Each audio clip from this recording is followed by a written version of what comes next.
Kalau yang Maksudnya gratis ada Pak main golf? eh ada ya, apa ya, temenin teman kita yang banyak duit. Penghematannya itu terjadi ketika membandingkan tadi sih, kita itu need apa want gitu, jadi seperti itu sih.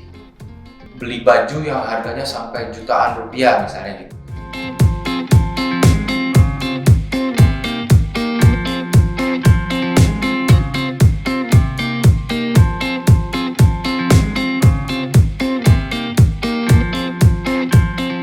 Makan, jalan-jalan, Hobi olahraga dan musik. hobinya traveling, berenang, udah sih itu aja. Hobinya nonton film. Hobi saya lagi demen banget nih sama main sepeda, road bike, sepeda balap, sama main golf, lagi belajar juga di driving range. Banyak, nggak ngitung, tapi banyak. Kira-kira kalau persentase dari gaji? 40%. Hobi per bulan. Iya. Per bulan sekitar 1 juta lah. Buat hobi, untuk traveling mungkin paling banyak 10 kali ya. Tapi kalau misalnya untuk berenang mah paling cuma 50.000. Bahkan gratis. Kalau sebulan sekitar 250.000 sampai 300.000.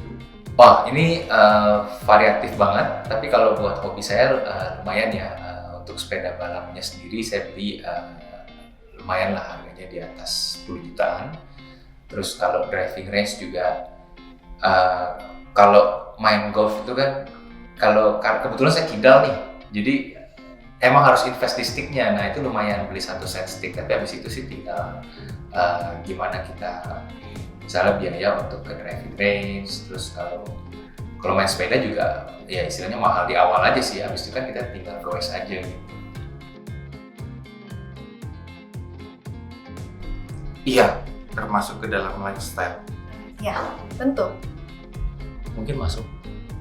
Ya, menurut saya iya. Jadi apakah itu hobi foto, hobi sepeda, hobi olahraga, ataupun misalnya koleksi barang-barang tertentu, atau kayak mainan kayak hot toys misalnya gitu ya. Nah itu menurut saya satu buah, bisa dibilang lifestyle juga sih.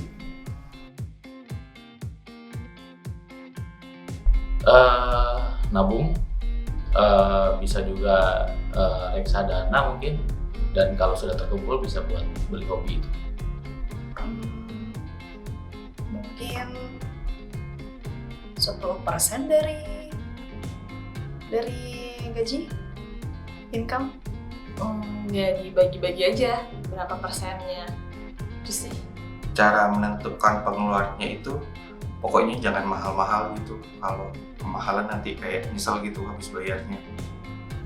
Tentunya kita harus tahu apa yang menjadi priority ya dalam pengeluaran. Misalnya kalau saya yang sudah berkeluarga nih, pastinya yang diutamakan adalah untuk pengeluaran bulanan, untuk tabungan, simpanan, investasi, asuransi juga. Terus ketika semua kebutuhan yang lebih prioritas itu sudah dipenuhi, baru sisihkan untuk ke arah lifestyle.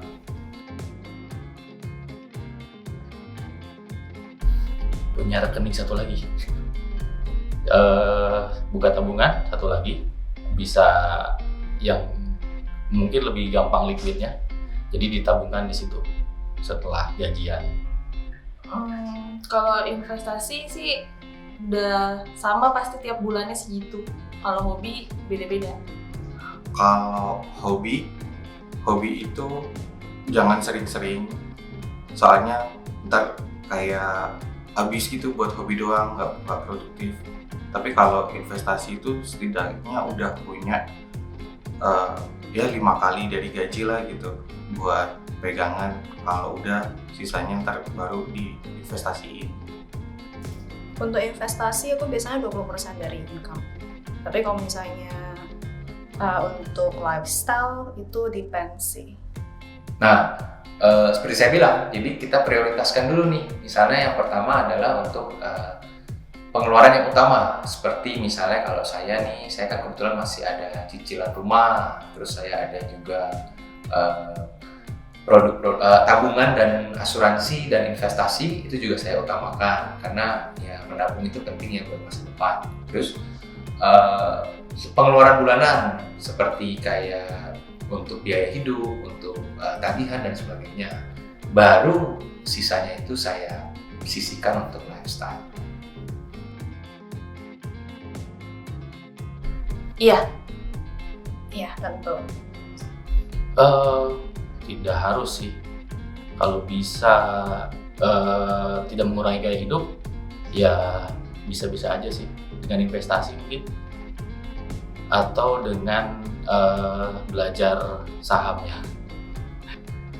Iya, kalau hemat kan berarti kurangin biaya hidup tuh kayak misalkan nih kita mau makan gitu habis 30.000, tapi sebenarnya ada makan yang bisa cuma 15.000, itu lebih murah tapi sama-sama kenyang. Bisa iya bisa enggak sih. Jadi kan kita bisa aja sama ya kayak hobi tadi saya bilang, sepeda contohnya ya. Kita mau beli sepeda yang harganya 1 juta atau mau beli yang 100 juta, ya kalau misalnya kita mampu untuk berapa yang kita mampu untuk habiskan untuk hobi tersebut gitu. Tapi jangan sampai istilahnya dengan adanya lifestyle itu ada sesuatu yang kita korbankan gitu. Jadi lebih ke arah sana sih kalau saya.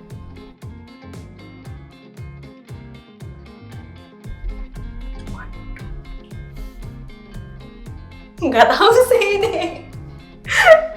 Ini mungkin kurangi jajan doang sih.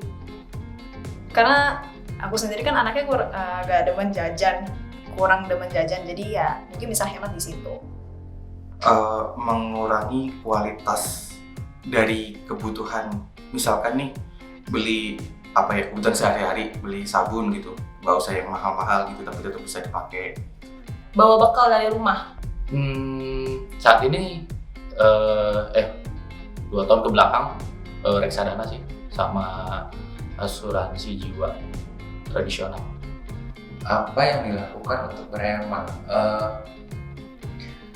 Kalau secara saya ya, apalagi kita sudah berkeluarga, pastinya waktu kita belum berkeluarga tuh pengeluarannya kita mikirin cuma buat kita aja, individu ya. Tapi ketika sudah berkeluarga, kita mikirin orang tua, istri, anak dan sebagainya. Jadi pastinya ketika membeli sesuatu pasti saya akan berpikir 2 kali sih, apakah itu benar-benar sesuatu yang saya butuhkan atau memang ini lebih ke arah hanya sesuatu yang saya inginkan gitu. Nah, jadi penghematannya itu terjadi ketika membandingkan tadi sih, kita itu need apa want gitu. Jadi seperti itu sih.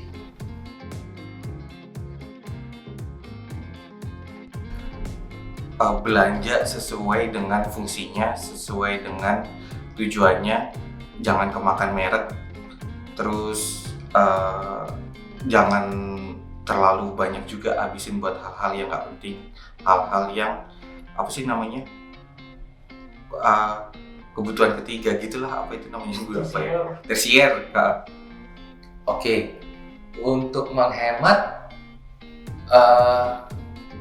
ya pasti jangan naikkan taraf hidup kalau memang kita belum sampai ke sana gitu. Misalnya pengen tas yang harganya puluhan juta kayak artis punya misalnya gitu ya, atau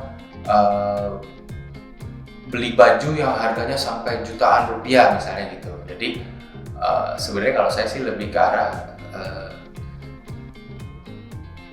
ini ya, sesuai standar hidup kita aja gitu. Ya kira-kira gitu sih.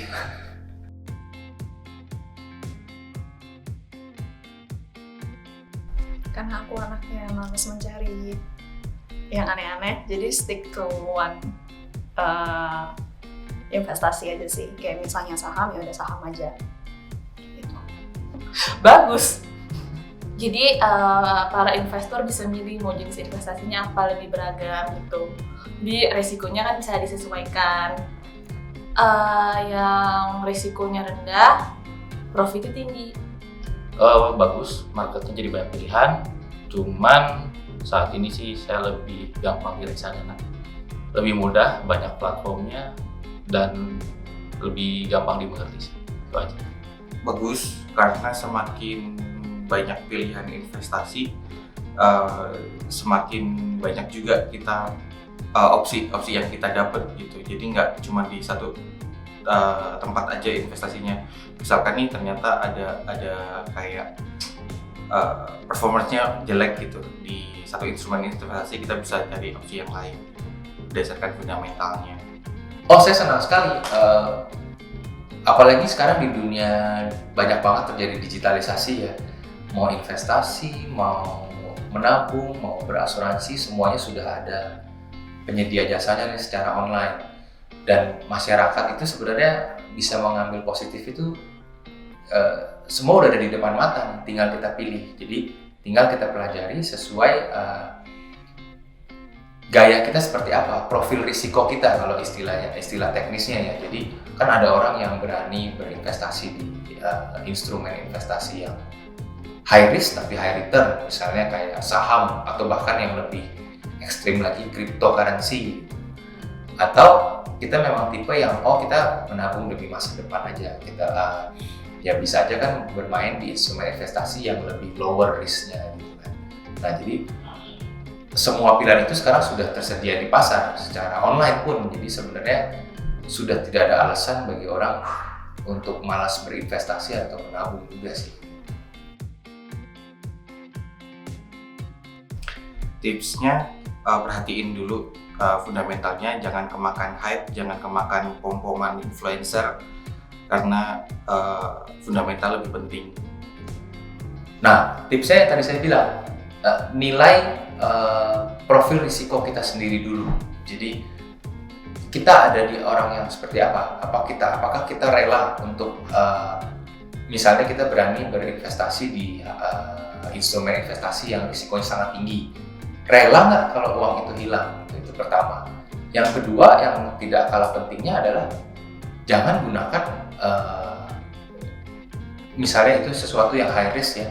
Jangan gunakan uang yang, kalau saya istilahnya uang dapur nih, uang yang dipakai untuk pengeluaran bulanan gitu, atau yang lebih penting misalnya untuk uang sekolah untuk anak kalau dalam hal saya nih gitu. Nah jadi mungkin 2 tip itu sih kalau menurut saya ketika berinvestasi. Jadi kita cari tahu dulu profil risiko kita seperti apa, baru tentukan pilihan investasinya. Yang kedua, gunakanlah uang yang memang sudah kita sisihkan untuk investasi, bukan yang ada di kantong-kantong belanja yang lain gitu istilahnya. Pak, kalau misalkan mau ikutan hobi golf tapi masih nganggur gitu, boleh nggak sih Pak? Ya boleh aja sih, asal ada dananya ya, karena lumayan ya, kayak kita masuk ke driving range, buat nyewa 100 bola gitu kan, bayar minimum 100 sampai 200 ribu. Belum kalau kita lebih serius lagi nih, pengen main ke lapangan golf, itu kan ada caddy-nya, ada biaya green fee-nya dan sebagainya, itu ya lumayan sih kalau nganggur ya. Kalau yang gratis ada Pak main golf? Ada ya, apa ya, temenin temen kita yang banyak duit.